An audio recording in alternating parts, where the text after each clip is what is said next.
Hey you guys, so today I'm going to be teaching you how to make beef neck bones taste like oxtails. So as we know, oxtails have been getting very pricey, so I found another method. This is my beef neck bones all washed and clean. Some people boil them first. I don't. I just clean them really good. And then next I'm going to show you all of the ingredients, but I am going to have them listed below. So this is all the ingredients that I plan to use. There's carrots, there's oxtail seasoning, browning seasoning, some allspice. I'm going to use some ketchup, that's optional, some beef bouillon. I have my tomatoes, garlic, onions, and then my butter beans as well. And I have some fresh thyme and crushed red chili pepper, salt and pepper as well.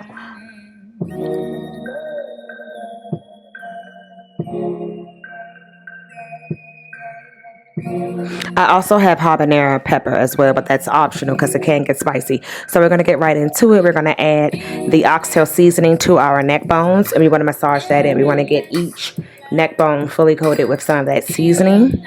And then we're going to proceed to go in with the browning seasoning, browning sauce, and a nice drizzle, and then massage that into the neck bones as well. This is the same kind of recipe. You'll use the same method as when you're making actual oxtails. So massage that in, get every piece nicely coated. Not too much, but as you can see here, so it's not too dark, but a nice bit of that browning seasoning on every piece of meat. And then I am going to proceed with chopping my onion and garlic.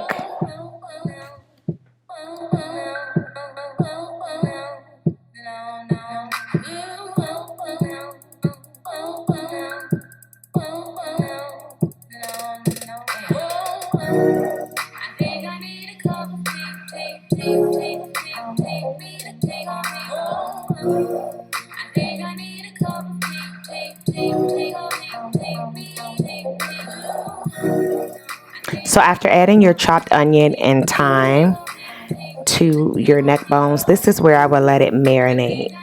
Anywhere from 30 minutes to actually 24 hours in the refrigerator.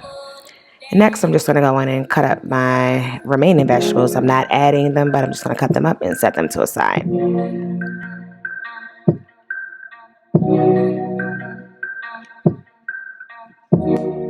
So next, I'm going to take some vegetable oil to my hot Dutch oven pan.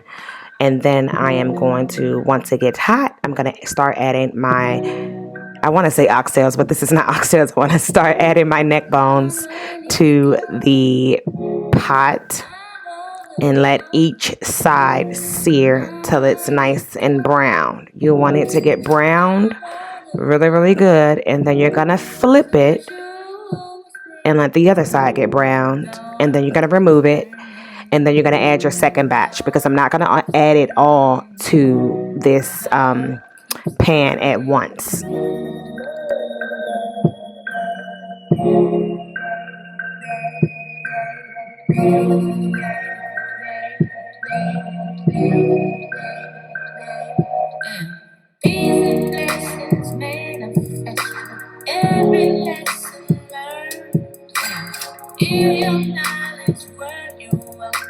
It would be well earned. And we're rated his image, then call us by our names. Cause intellect will not believe in God, but they hear us just the same. Y'all feel it?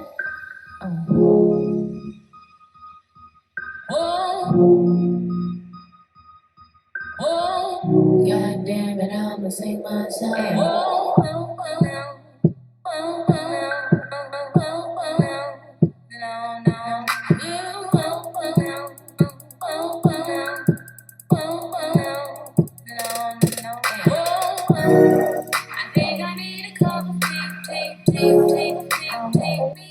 Now, after all sides have been browned, I'm going to add it all back to the pot together, and then I'm going to come in with my beef broth.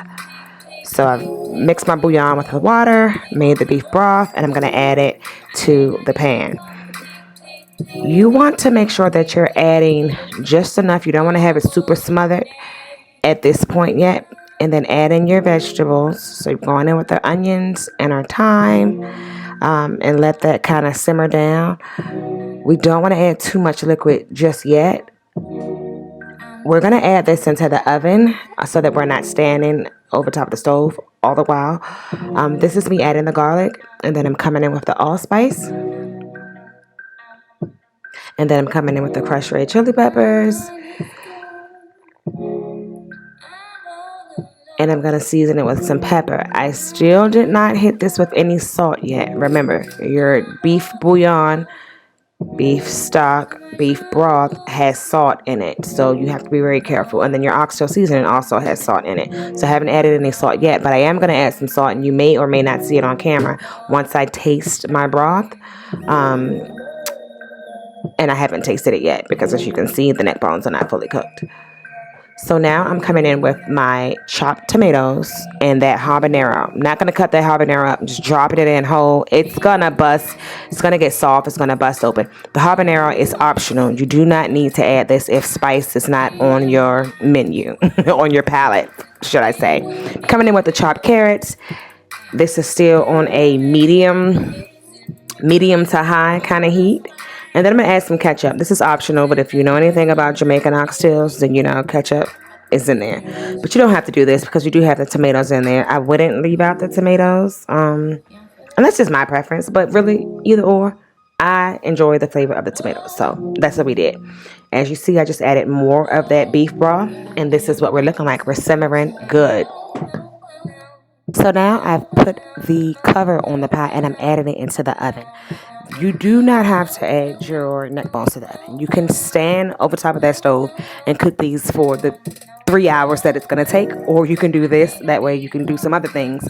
I've added it to the oven, and this is how it's looking after about maybe 30 minutes, 45 minutes in the oven. You want to let it simmer, but you do want to check on it every 35 minutes because if you do need to add more beef broth, liquid water, you need to add it so that your neck bones do not burn. So after about an hour and 45 minutes or 2 hours in the oven, I remove it and add it back to the stovetop, and then I add in those butter beans. We're down to the last 15 minutes of this dish. You don't want to add your butter beans in too soon because they will kind of mush up and dissolve. As you can see, my carrots have kind of started to do that. So yeah, you don't want to do that. But that's okay because I use that as a thickening agent anyway. So yes, this is how it's looking. Let it simmer for about the last 10-15 minutes. And then your oxtails are going to be ready to indulge in. I mean, they're going to be super tender at this point. Remember when they were in the oven, we checked them. We added broth. We kept adding broth as needed. And then we tasted the broth. And if it needed salt, we added salt. So remember, if you feel that you need to add salt once it comes out of that oven, do so now. Now is the time. So now, as you can see here, I got it really, really thick. If you don't want yours this thick, you add more broth. But we're done. And we're going to plate it up over some nice jasmine rice. You can eat yours how you please. But this is my family's favorite. We like our oxtails, or our beef neck bones, I should say, over jasmine rice. This is a super easy dish to recreate. However, it is a little time consuming, but it is delicious. You're going to love it. Your family's going to love it. Your friends are going to love it, as long as you do not skip out on any of these details or steps. I hope that you enjoyed this video. I hope that you recreate this, and I hope that it tastes just as good as mine. Everything is in the description. I'm going to put all of the details there for you because, again, I did not talk you through this entire video, but everything's going to be there. Thank you so much for tuning into my channel, and I love you guys so, so much. Got me some type of way, just a feeling.